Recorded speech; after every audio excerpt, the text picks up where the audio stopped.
आरती बिंद स्वागत करती हूँ अपने चैनल पे। एक छोटा सा पचरा गीत गाने जा रही हूँ। अच्छा लगे तो आप लोग लाइक सब्सक्राइब ज़रूर करना और कमेंट में ज़रूर बताना कि हमारा पचरा गीत कैसा लगा। चलिए। के करीनी डलिया चलाई सजावा सबेरवा हो,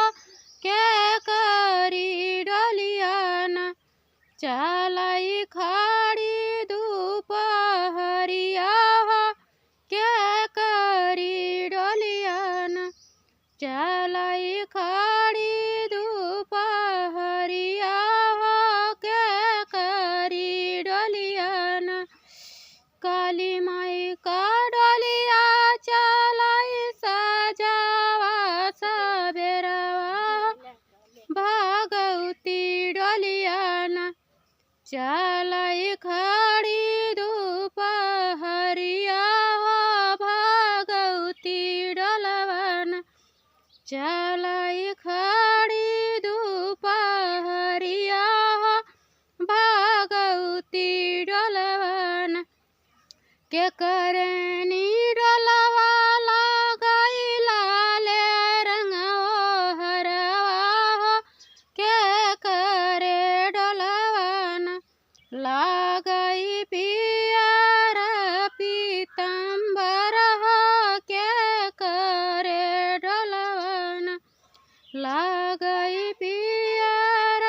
पीतम्बर हो, के करे डलवन काली माई के डलवा लगाई लाले रंग हरवा हो, भगवती डलवन लगाई पियर रंग पीतम्बर हो, भगवती डलवन के कर डलवाया वाई सजावा सबेरवा हो, के कर डलवन आवई खड़ी दोपहरिया हो, के कर डलवन आवई खड़ी दोपहरिया हो, के करे डलवन के करनी डलवा लगाई दुई चार कहरवा हो, के करे डलवन लगाई बाती सकहरवा हो, के करे डलवन लगाई बाती सकहरवा हो, के करे डलवन काली माई का डलवा लगाई दुई चार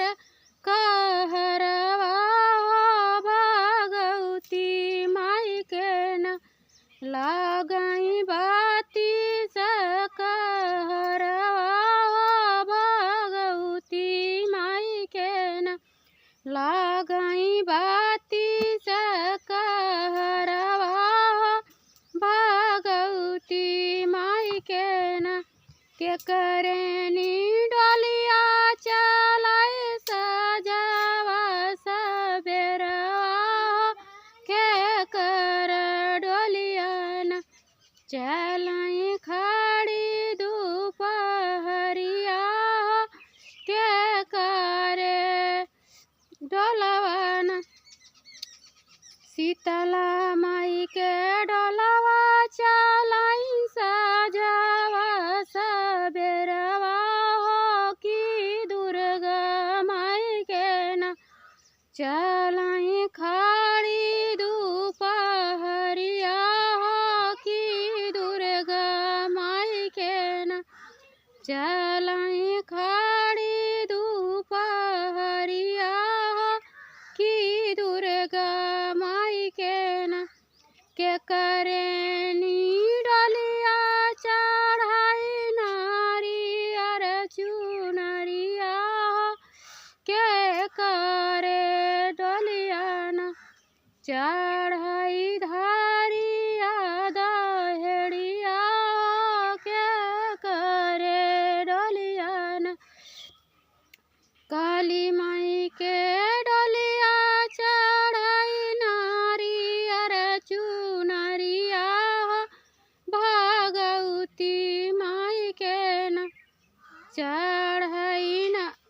चढ़ई धारिया दहेड़िया